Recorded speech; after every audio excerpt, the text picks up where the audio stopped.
Olá pessoal, o Café com TV já está aqui no ar. Eu, Camila Dourado, agradeço pela sua companhia aqui na tela da TV Alterosa. Na edição de hoje vamos falar de manejo.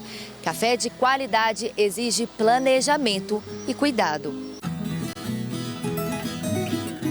A chuva que ajudou no desenvolvimento do café no início do ano, nas últimas semanas, chegou a preocupar produtores no sul de Minas. A projeção da Conab de expectativa de safra recorde de café mexeu no cenário do agro e também abriu oportunidades no campo jurídico e comercial.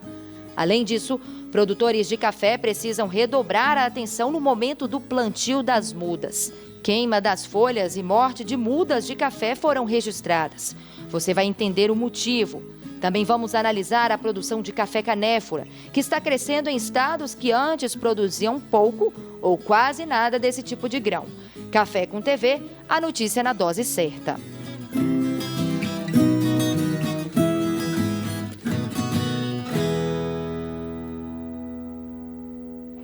Abrimos a edição de hoje analisando o mercado de café. A projeção da Conab de expectativa de safra recorde mexeu no cenário do agro e também abriu oportunidades no campo jurídico e comercial.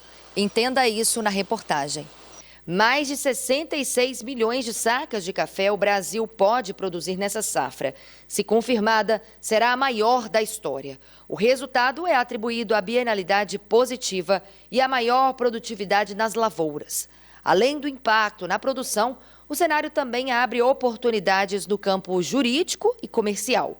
Se de fato consolidado, isso traz uma possibilidade de solução, uma implicação muito positiva, então, nos problemas jurídicos ocasionados, principalmente nesses anos anteriores.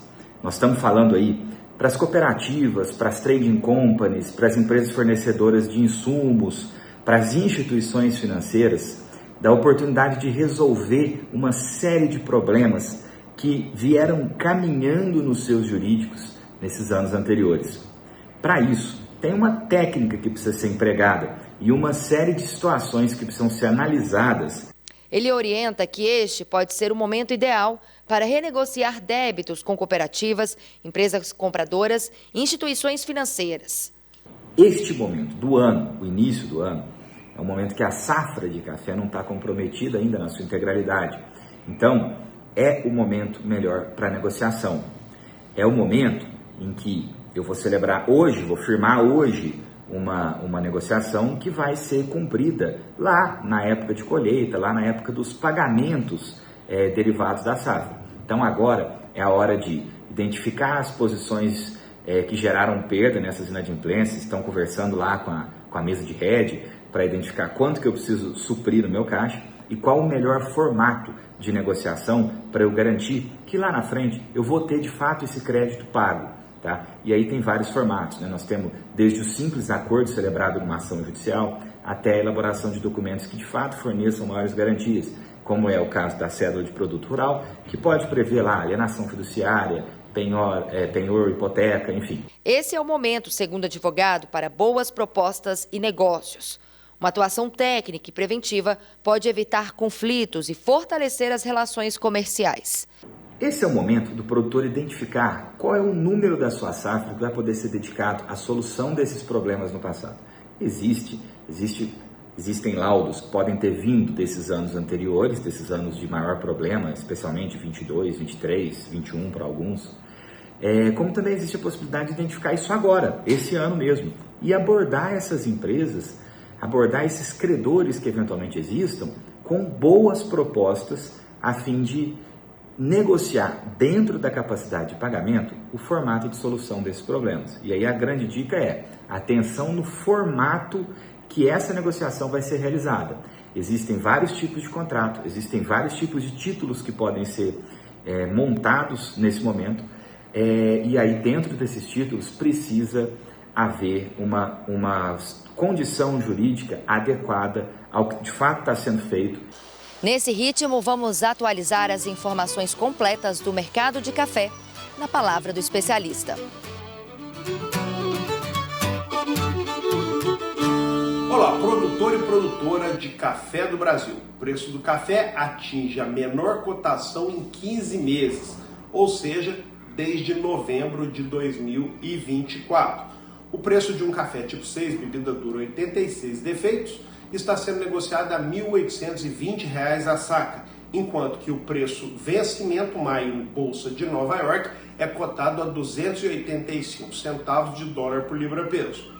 Neste cenário, aumenta o interesse do comprador e o produtor reduz o interesse pela venda, comercializando somente o necessário para cumprir as obrigações de curto prazo.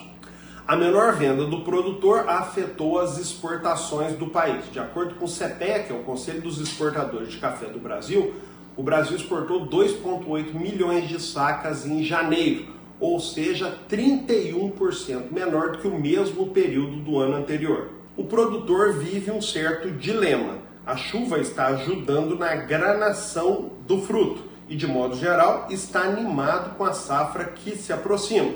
Por outro lado, a expectativa de grande produção faz o preço cair e se distanciar dos R$ 2.350, que foi o preço médio de um café tipo 6, bebida dura 86 defeitos no ano de 2025.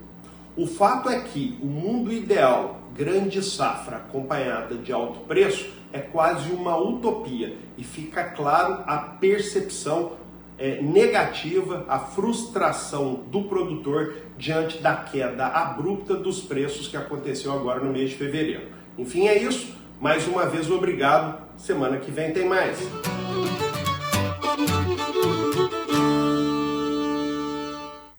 Primeira pausa bem rápida aqui no Café com TV. Mas não saia daí porque no próximo bloco vamos falar de manejo. A chuva que ajudou no começo do ano cafeeiro, nas últimas semanas, chegou a preocupar os produtores rurais. Por isso, muita atenção nesse momento. Já já vamos trazer todos os detalhes.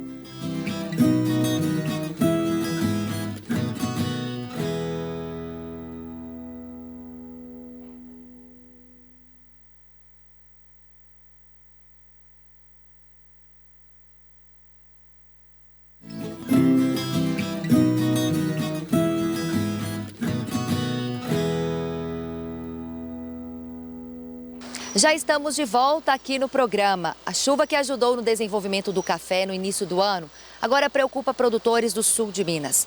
É importante ficar atento às questões de manejo para combater as pragas e as doenças no cafeeiro. O excesso de umidade tem favorecido o aparecimento de doenças nas lavouras de café. Segundo dados da Fundação Procafé em Varginha, choveu 306 milímetros em janeiro e mais de 100 milímetros em fevereiro. O volume de janeiro ficou acima da média histórica.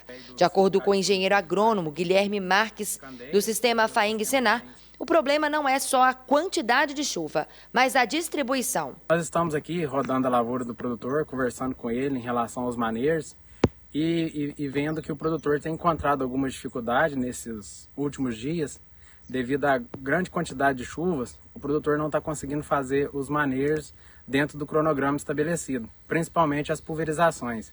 Nas últimas semanas, as precipitações duraram vários dias seguidos, sem intervalo, o que dificulta o manejo da lavoura. Muitos produtores não conseguem entrar nas áreas, nem para a pulverização. Com o manejo atrasado, temperaturas oscilando e alta umidade, doenças como ferrugem, foma e cercóspora já aparecem em até 70% das lavouras em algumas regiões. Nos últimos 20 dias, a gente vem passando por um período de muita chuva, que é muito bom para as lavouras, só que com isso eu acabei perdendo o time das pulverizações, dos tratos, e aí não conseguindo fazer as pulverizações, acabou que a doença começou a entrar na lavoura, estourar ferrugem, outras coisas. Na Mantiqueira de Minas, a situação também preocupa, com registros de foma e ferrugem em grande parte das propriedades.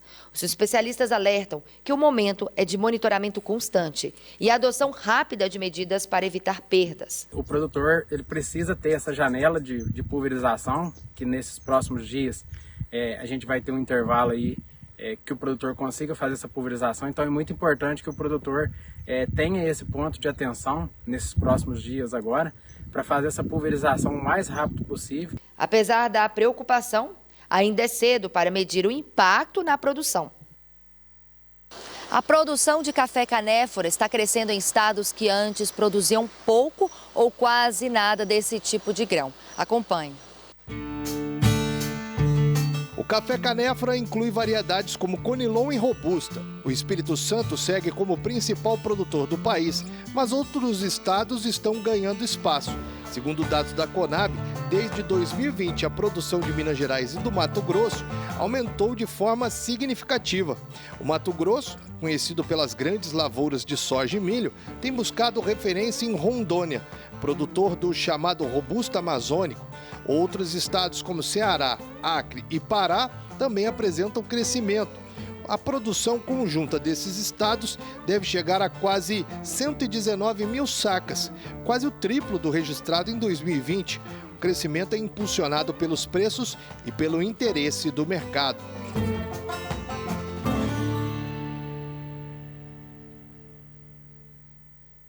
A Uganda se tornou o maior exportador de café da África em volume, superando a Etiópia. Veja só os dados completos nessa reportagem. Em 2026, o país embarcou 8,7 milhões de sacas de café, com forte crescimento em relação ao ano anterior. A receita chegou a 2,5 bilhões de dólares. A maior parte da produção é de café canéfora, o Robusta, que representa cerca de 85% do total. O Arábica também cresceu e teve exportações mais que dobradas. O governo quer alcançar a meta de 20 milhões de sacas por ano até 2030. Hoje, a Uganda exporta principalmente para a Europa, Oriente Médio e Ásia. A China tem ganhado destaque, com um aumento expressivo nas compras. Mesmo liderando em volume exportado, a Etiópia ainda fatura mais, por vender principalmente café arábica, que tem maior valor. Além disso, os etíopes consomem metade do que produzem, enquanto a Uganda destina quase toda a produção para exportação. Mais uma pausa bem rápida aqui no Café com TV. E olha, o plantio de mudas de café também merece muita atenção. Depois do intervalo, você vai ver as dicas importantes para esse momento. Não saia daí, hein? Te encontro já.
Viu como foi bem rapidinho? Já estamos aqui de volta. Produtores de café precisam redobrar a atenção no momento do plantio das mudas.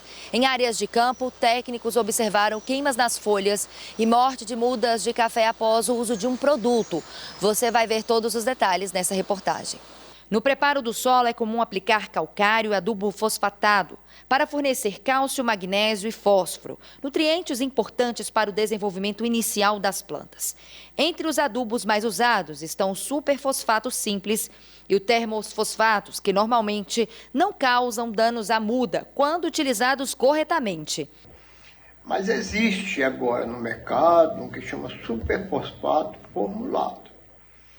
Ele é feito à base de MAP, misturado provavelmente com calcário, né? Esse material é facilmente reconhecido, porque na etiqueta tem 3% de N e 17% de P2O5, que a gente chama o fósforo, né?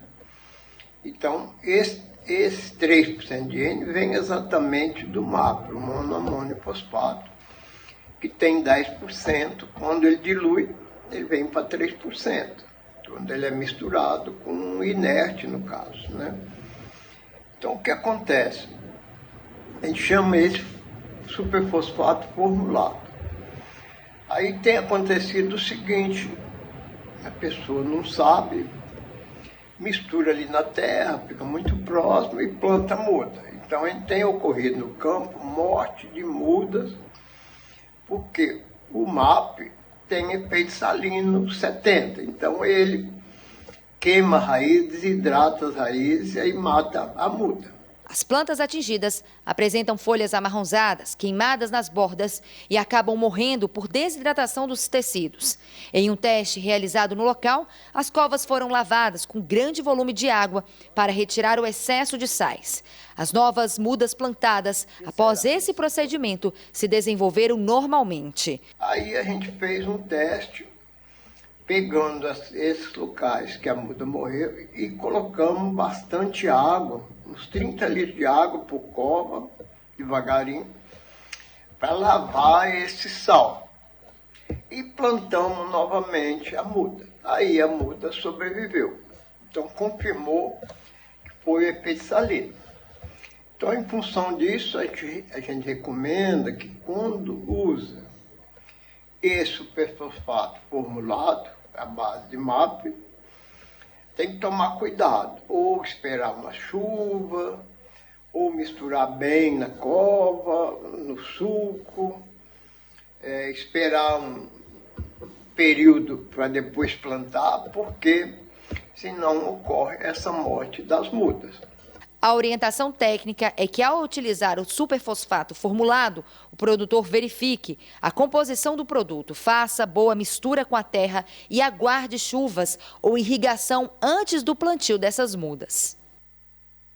E olha só essa matéria importante sobre a nossa cafeicultura. Depois de anos de instabilidade, o consumidor brasileiro quer saber como deve ficar o preço do café em 2026.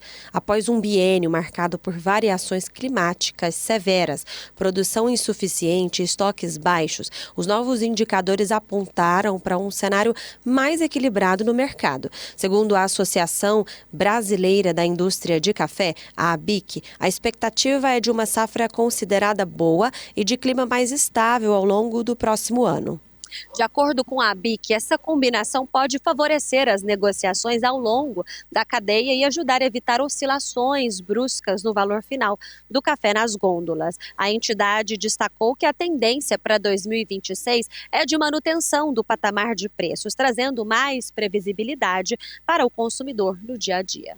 Dados da ABIC mostraram que em 2025, o preço médio do café torrado e moído no varejo subiu 5,8%. No ano anterior, em 2024, a alta foi ainda maior e chegou a 37,4%. Esse movimento refletiu a valorização das matérias-primas nos últimos 5 anos, período em que o café arábica acumulou alta de 212% e o conilon subiu 201%. Mesmo com a queda de 2,31% no volume de sacas consumidas em 2025, o faturamento da indústria de café torrado cresceu e alcançou 46,24 bilhões de reais. Para 2026, além da previsão de um mercado mais estável, a ABIC confirmou que seguirá priorizando o projeto Gôndola Certificada contra o café fake, em parceria com órgãos como o Ministério Público, Procon, Ministério da Agricultura e Anvisa, para garantir qualidade e segurança ao consumidor. Mais uma pausa aqui no Café com TV, mas não saia daí. Já falamos dos dados do mercado de café e agora vamos analisar também as exportações do ovo. Não saia daí, te conto já, hein?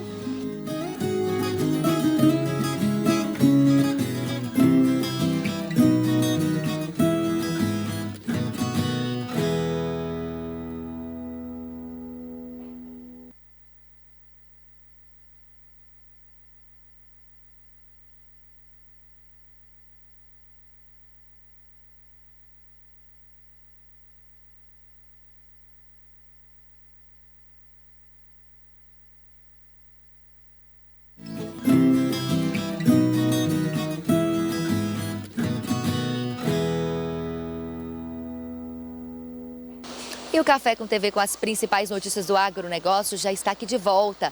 As exportações brasileiras de ovos tiveram alta de 16,9% em janeiro. Veja só os dados atualizados na reportagem. Segundo a Associação Brasileira de Proteína Animal, o país embarcou mais de 2.000 toneladas de ovos, entre produtos in natura e processados. O volume é superior ao registrado no mesmo período do ano passado. Em receita, as exportações movimentaram mais de 11 milhões de dólares, também com crescimento em relação ao ano anterior. Entre os principais destinos estão os Emirados Árabes Unidos, que aumentaram as compras em mais de 30%. O Japão teve crescimento expressivo, um alta superior a 260%. Chile e México também ampliaram as importações. O resultado reforça a força do agronegócio brasileiro no mercado internacional. Confira outras notícias do agronegócio. Para combater pragas e doenças, o uso de defensivos agrícolas é uma prática comum na agricultura. Mas a exposição a esses produtos, principalmente para polinizadores como as abelhas, preocupa pesquisadores. No Brasil, o maior produtor de laranja do mundo, cientistas da Embrapa e da Unicamp desenvolveram uma nova tecnologia, um método de baixo custo e alta precisão, capaz de identificar resíduos de agrotóxicos em uma parte muito importante da flor da laranjeira, o pólen. O novo método consegue analisar pequenas quantidades de pólen, usando muito menos produtos químicos que os procedimentos tradicionais.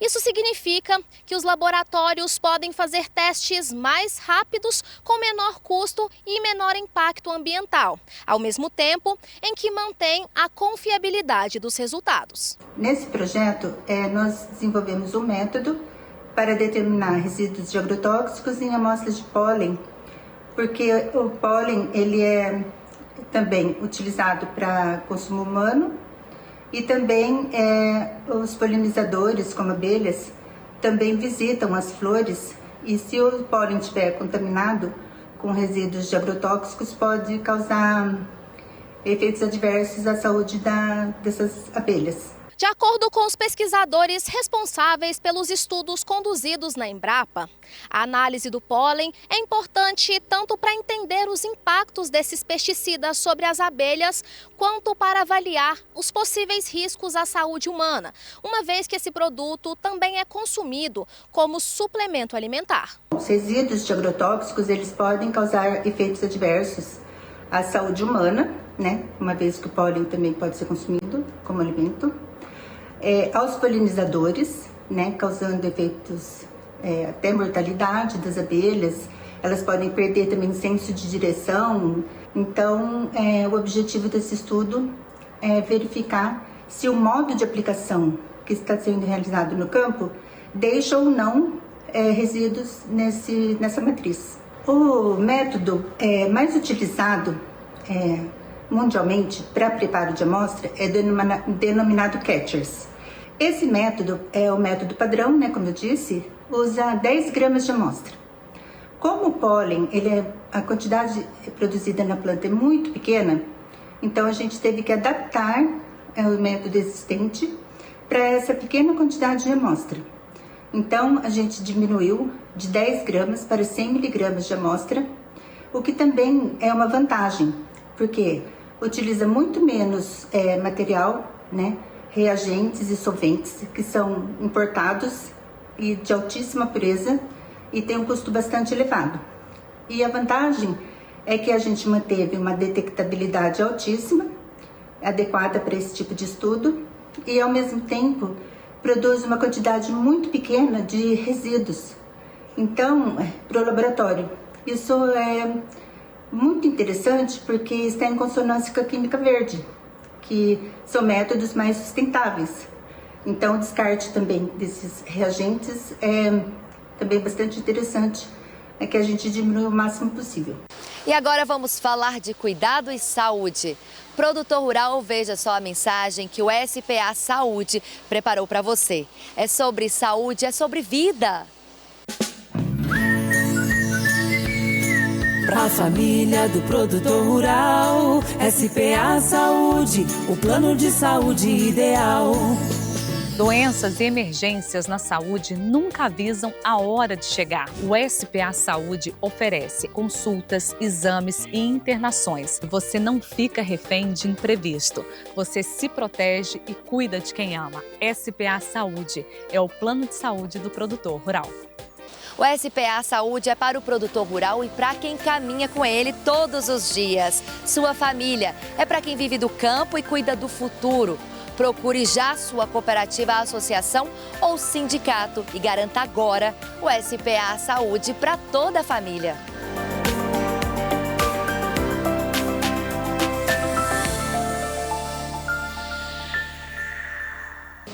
Última pausa aqui no Café com TV, que traz as principais notícias do agronegócio. Agora tem a pergunta do quiz da semana.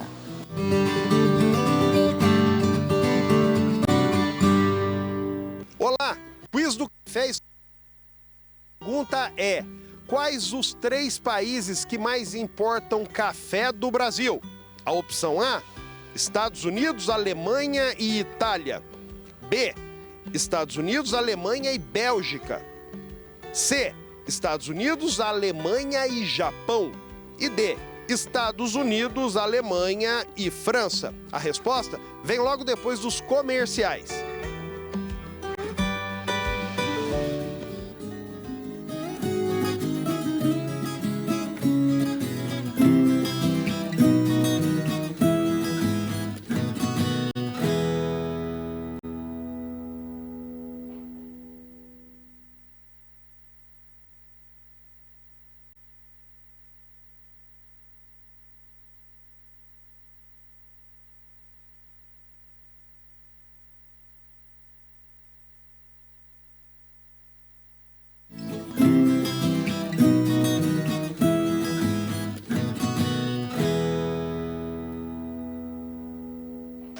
E o Café com TV já está aqui de volta. Só aqui que você fica bem informado com as notícias do agronegócio. Agora o Lúcio Caldeira traz a resposta do quiz da semana.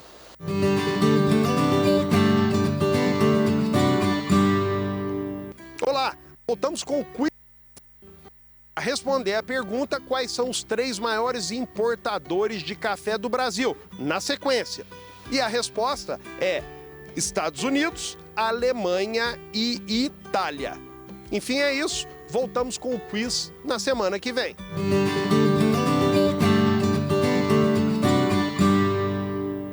Confira outras notícias do agronegócio.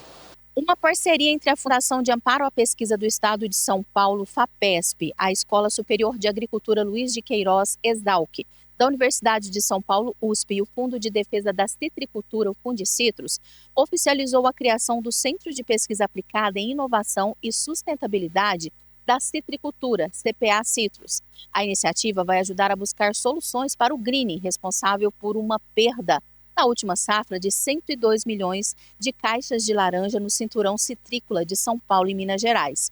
A intenção da instituição de pesquisa é desenvolver formas para enfrentar desafios ligados a doenças e pragas que afetam os pomares de citros. Por isso, o greening deve se tornar uma prioridade, já que é uma doença que afeta cerca de 47% de todas as plantas do cinturão, principal polo produtor de laranjas do Brasil.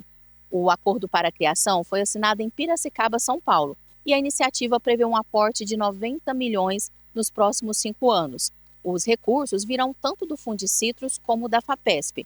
Ainda conforme o Fundicitrus, além de pesquisadores brasileiros da ESALC, cerca de 18 instituições de 6 países devem fazer parte da rede: França, Espanha, Estados Unidos, Inglaterra, Austrália e Portugal. O centro não terá sede física, mas será integrado a laboratórios tanto no Brasil como no exterior.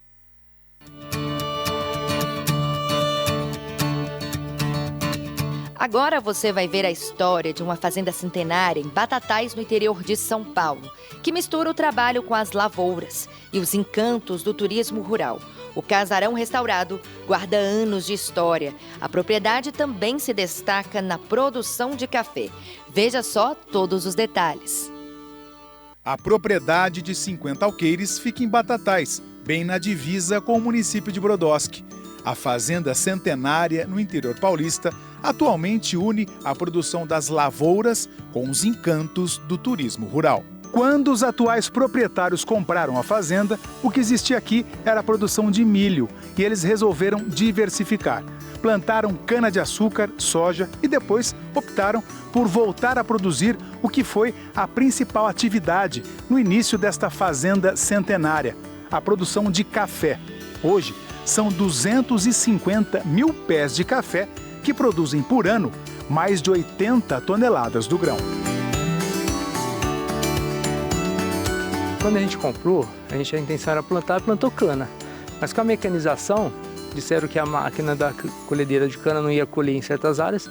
Aí a gente decidiu, já que a fazenda era uma fazenda que se iniciou com o café, então tinha tudo para retornar, né? Que a terra era boa e tudo mais, a altitude. O portal de entrada para essa experiência é o aroma. O visitante é recebido com um café fresquinho, colhido e torrado aqui na fazenda. Enquanto prepara o café, Fernando explica todo o processo da produção do grão, conquistando o olfato e o paladar do turista. Maravilhoso. É um pouquinho menos tradicional que do mercado, né? Um pouquinho mais claro, mas o gosto maravilhoso. Você tomou sem açúcar? Sim, mas nem parece. É? Isso. Doce? Muito bom. Enquanto desfrutam dos sabores do campo, os turistas mergulham na memória viva do local. A pequena capela em ruínas foi reformada e o casarão de 1870, restaurado, é parte viva de uma imponente época. Sobre a mobília antiga, fotos da família de um dos barões do café que morou na sede da fazenda revelam mais de 150 anos de história. É um lugar maravilhoso, né? Existe uma história aqui. Então, acho que todo mundo que visita aqui, como a gente está sempre que pode estar visitando aqui, a gente passa uma história na cabeça da gente. Você começa a imaginar do que aconteceu nesse local, né? Do que a vida que houve aqui. Emoldurado na parede, repousa um tesouro. Uma carta de 1941, escrita por uma jornalista norte-americana, destinada ao pintor Cândido Portinari, morador de Brodowski, cidade vizinha. No texto datilografado em máquina de escrever, ela cita a Fazenda do Alho. A relíquia foi descoberta por Janaína, esposa de Fernando. Eu estava fazendo uma pesquisa sobre a fazenda na internet e acabei encontrando no acervo do Museu Casa de Portinari. E aí nós procuramos o Museu Casa de Portinari, onde a Angélica e o Matheus acabou confirmando, né, que essa jornalista foi a responsável pelo sucesso do Portinari nos Estados Unidos, né? E ela relata na carta a distância entre a casa de Portinari e a fazenda, né? E que ela também esteve aqui, né? Que ele trouxe ela para conhecer a região. Então, quer dizer, ela e Portinari possivelmente estiveram aqui? Sim, com certeza. O visitante encontra também um exemplar da árvore pau-d'alho, que deu nome à fazenda. Quando as comitivas vinham lá no início de tudo, eles vinham trazendo, os tropeiros vinham nessa região, aqui na fazenda existe uma árvore de pau-d'alho gigante. E eles paravam para pernoitar e descansar toda vez nessa árvore. E virou uma referência. Toda vez que eles vinham para essa região, onde a gente vai parar? Na fazenda do pau-d'alho, com o tempo, fazenda do alho. E o nome é por causa do cheiro mesmo? Isso, eu vou pegar uma folhinha para você ver a folha. Amassa e cheira. Olha aí, cheiro de alho incrível, né? Igual, idêntico. Já tinha ouvido falar, mas nunca tinha sentido, não. Muito interessante, né? Logo ao lado, nas parreiras, a fazenda ganha novas cores com o cultivo de 12 variedades de uvas. Mais um convite à contemplação e ao sabor. Eu fiz um curso sobre viticultura e a gente está introduzindo um pouquinho dessa uva para o turista ter mais coisas para conhecer aqui. Aqui tem Niágara Rosa, Branca, Vitória, Guete e umas outras aí. A visita termina com os pés no chão e a alma lavada. A Rota das Cachoeiras conduz os turistas por 4 quedas d'água. A primeira, a Cachoeira do Alho, fica a poucos metros da sede. A trilha deixa os campos abertos para abraçar a mata fechada. E o caminho revela um paredão de 11 metros, onde a água despenca, encanta e renova as energias.